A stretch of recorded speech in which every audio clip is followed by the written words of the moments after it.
Saudara-saudaraku yang dikasihi oleh Tuhan kita Yesus Kristus, Shalom.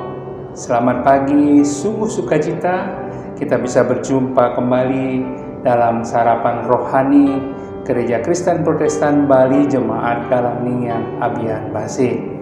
Hari ini Kamis 6 April 2023, saya sungguh berharap kita semua senantiasa dalam keadaan sehat, dalam perlindungan dan penyertaan Tuhan kita Yesus Kristus.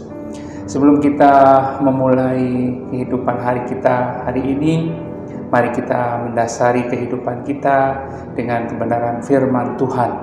Namun sebelumnya, mari kita berdoa. Bapa kami yang bertahta dalam kerajaan sorga yang mulia, Bapa dalam nama Tuhan Yesus Kristus, Tuhan dan Juru Selamat kami bersyukur dan berterima kasih atas pemeliharaan-Mu Tuhan, penyertaan dan perlindungan Tuhan ketika kami istirahat tadi malam. Hingga pagi hari ini kami sudah boleh bangun memulai anugerah baru, hari baru pemberian Tuhan. Namun sebelum kami memulai segala sesuatu tanggung jawab kewajiban kami rindu Tuhan untuk mendasari kehidupan kami hari ini dengan kebenaran firman-Mu. Kiranya Roh Kudus menolong kami, melawat kami, sehingga kami dimampukan dengan hikmat dan kebijaksanaan yang datangnya daripada Tuhan untuk memahami kebenaran firman-Mu, sehingga firman-Mu sungguh menjadi rema dalam hati kami. Berfirmanlah ya Tuhan, karena kami anak-anak-Mu telah siap untuk mendengarkannya. Di dalam nama Tuhan Yesus Kristus kami berdoa. Amin. Saudara-saudaraku yang dikasihi oleh Tuhan kita Yesus Kristus, firman Tuhan yang kita akan bersama-sama baca, renungkan pada pagi hari ini diambil dari kitab Kejadian 8 ayat 22, demikian firman Tuhan. Setelah air bah berakhir, Tuhan berfirman, selama bumi masih ada, takkan berhenti-henti musim menabur dan menuai, dingin dan panas, kemarau dan hujan, siang dan malam. Kemudian dari Lukas 22 ayat 19 sampai dengan ayat 20, demikian firman Tuhan. Lalu Yesus mengambil roti, mengucap syukur, memecah-mecahkannya dan memberikannya kepada mereka. Katanya, inilah tubuhku yang diserahkan bagi kamu. Perbuatlah ini menjadi peringatan akan aku. Demikian juga dibuatnya dengan cawan sesudah makan. Ia berkata, cawan ini adalah perjanjian baru oleh darahku yang ditumpahkan bagi kamu. Demikian firman Tuhan yang kita boleh baca pada pagi hari ini. Berbahagialah kita semua yang senantiasa membaca, merenungkan, terlebih melaksanakan firman Tuhan di dalam kehidupan kita setiap hari. Saudara-saudara yang dikasihi oleh Tuhan kita Yesus Kristus, renungan kita pagi hari ini diberikan tema hidup di dalam pemeliharaan Tuhan. Ada tertulis di dalam kitab Matius 6 ayat 25 dikatakan, karena itu aku berkata kepadamu, janganlah khawatir akan hidupmu, akan apa yang hendak kamu makan atau minum, dan janganlah khawatir pula akan tubuhmu, akan apa yang hendak kamu pakai. Bukankah hidup itu lebih penting daripada makanan, dan tubuh itu lebih penting daripada pakaian? Ada banyak hal yang seringkali membuat kita merasa cemas, merasa takut, merasa khawatir. Misalnya isu resesi global pada tahun 2023 yang sudah mulai ditandai dengan peningkatan atau kenaikan harga-harga barang-barang kebutuhan. Ada juga yang khawatir tentang perjalanan bisnisnya yang kian hari tidak menentu. Ada juga yang khawatir tentang tagihan-tagihan pinjaman yang sudah mulai jatuh tempo, ataupun kondisi kesehatan, atau pergaulan anak-anak, dan lain sebagainya. Ada banyak hal yang bisa membuat kita menjadi cemas, khawatir, dan takut menjalani kehidupan ini. Pintu masuk bagi kecemasan itu diantaranya adalah pengalaman, fakta atau realita, dan logika. Seringkali kita belajar dari pengalaman kita sendiri ataupun pengalaman orang lain, membuat kita menjadi cemas akan terjadi hal yang sama dengan apa yang pernah terjadi pada kita ataupun pada orang lain. Sering pula kita menggunakan logika kita sendiri untuk menghadapi berbagai realita-realita atau fakta-fakta yang terjadi di hadapan kita. Ketika kita dipenuhi atau dikuasai oleh kecemasan, ketakutan, kekhawatiran, seringkali kita menjadi tidak mudah berpikir dengan jernih. Kita mulai membayangkan hal-hal buruk yang mungkin terjadi di dalam kehidupan kita, sehingga hal ini akan berdampak kepada kehidupan fisik maupun kehidupan rohani atau psikis kita.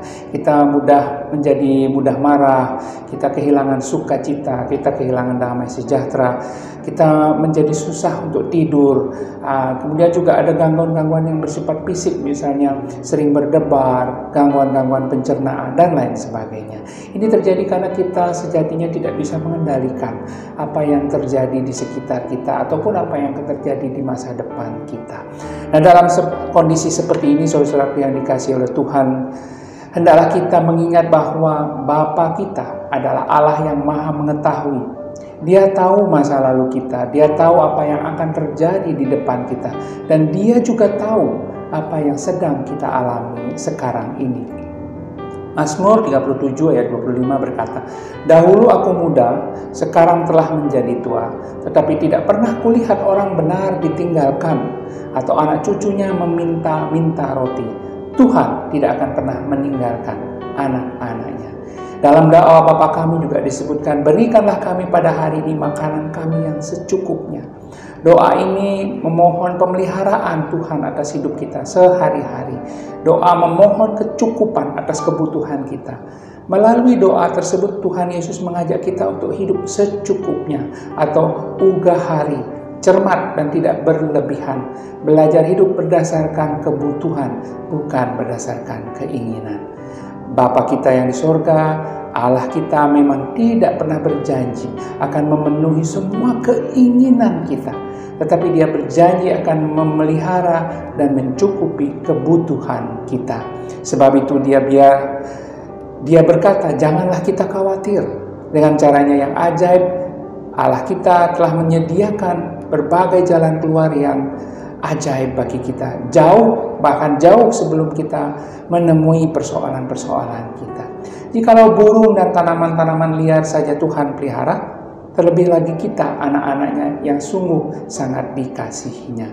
Filipi 4 ayat 19 meyakinkan kita kembali bahwa Allahku akan memenuhi segala keperluanmu menurut kekayaan dan kemuliaannya di dalam Yesus Kristus.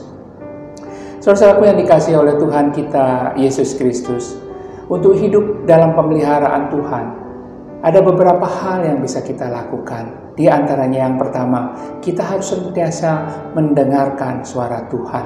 Yang kedua, kita harus beribadah dengan benar. Dan yang ketiga, kita menjadi berkat bagi sesama dan lingkungan. Mendengarkan suara Tuhan. Mazmur 23 ayat 1. Mazmur Daud, Tuhan adalah gembalaku, takkan kekurangan aku. Saudara-saudaraku yang dikasihi oleh Tuhan kita Yesus Kristus, dari pasal ini kita belajar kesaksian Daud, di mana Daud mengakui Allah itu adalah gembalanya dan Daud menempatkan diri sebagai dombanya. Sifat domba itu adalah selalu mendengar gembalanya, dan gembala yang baik tidak akan pernah membawa domba-dombanya masuk ke dalam jurang. Dan Allah kita adalah contoh gembala yang baik. Saudara-saudaraku, jangan terlalu banyak dengarkan apa yang manusia katakan, karena seringkali perkataan manusia itu tidak pasti. Juga kita jangan menjadi orang yang keras kepala, karena orang yang keras kepala tidak mudah mendengarkan perkataan manusia yang bisa dilihat, apalagi mendengar suara Tuhan yang tidak bisa dilihat. Itu yang pertama.